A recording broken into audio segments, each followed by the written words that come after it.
sabar. Yang gaduh. Hei. Dia hal pun nak gaduh. Apalah nak jadi. Kedai dah maju. Pelanggan ramai. Tapi tiap bulan aku rugi. Orang tak bayar, pinggan pecah. Duit kena curi lah. Macam manalah Saha ni niaga. Sampai boleh beli kereta besar. Selalu untung. Tak pernah dia kata dia rugi. Apa yang tak kena dengan aku ni?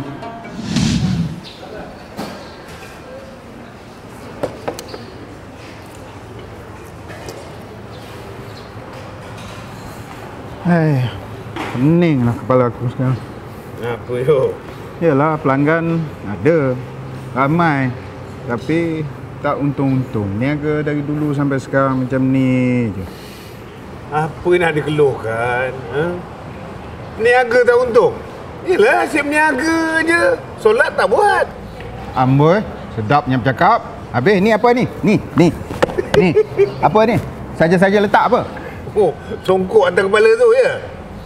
Jadi nak tunjukkan yang kamu ni semayang lah. Solat tak tinggal ya? Tak apa. Zakat bayar? Zakat. Pergi tanya Amir masjid tu tiap-tiap tahun. Bulan puasa, siapa yang pertama sekali sampai bayar zakat? Ni. Syabas Syok. Orang kampung semua tahu. Mereka lah orang pertama yang bayar zakat tu. Tapi tu zakat fitrah. Zakat lain? Dah. Teman ada kerja tu. Barang-barang kat lori tu nak dihantar. Jangan dulu lah. Ni? Masuk buku lah. Inilah dia. Pasal orang macam kau ni lah yang buat aku tak kaya-kaya sampai sekarang. Alah, teman pergi dulu. Assalamualaikum. Salam.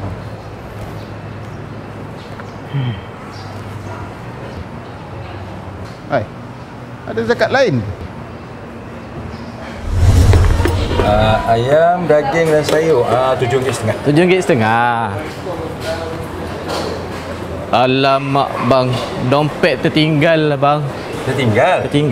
Tak apa. Saya halalkan. Hari ni rezeki kamu. Kalau macam tu terima kasih, nanti saya bayar bang Ya, sama-sama. Okey, terima kasih bang. Assalamualaikum.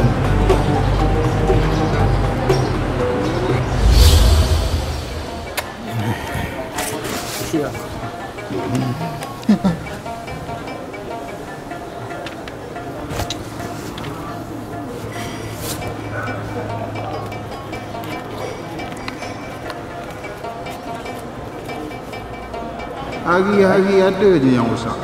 Kena bayar itulah, kena bayar ini. Tak boleh jadi. Aku kena tahu apa rahsia. Memang ada yang tak kena. Assalamualaikum, Cik Taha. Waalaikumsalam. Nak ke mana ni? Nak ke masjid solat kejap. Iyalah. Saya solat sini je. Minta maaf lah, saya nak tanya sikit ni. Tanya pasal apa? Yalah, kita ni meniaga gerai sebelah-sebelah. Pelanggan pun sama ramainya. Tapi saya tengok perniagaan Cik Saha lebih maju daripada saya. Lebih banyak untung saya nampak. Sampai Cik Saha pakai kereta besar lah. Macam tak ada masalah je. Mesti ada rahsia. Rahsia manalah saya ada rahsia. Saya tak percaya Cik Saha.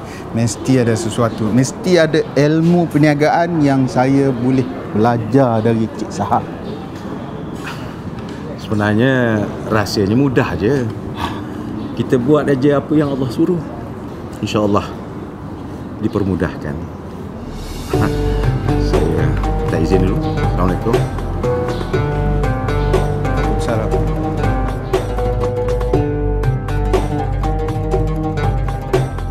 وأقيموا الصلاة وآتوا الزكاة واركعوا مع الراكعين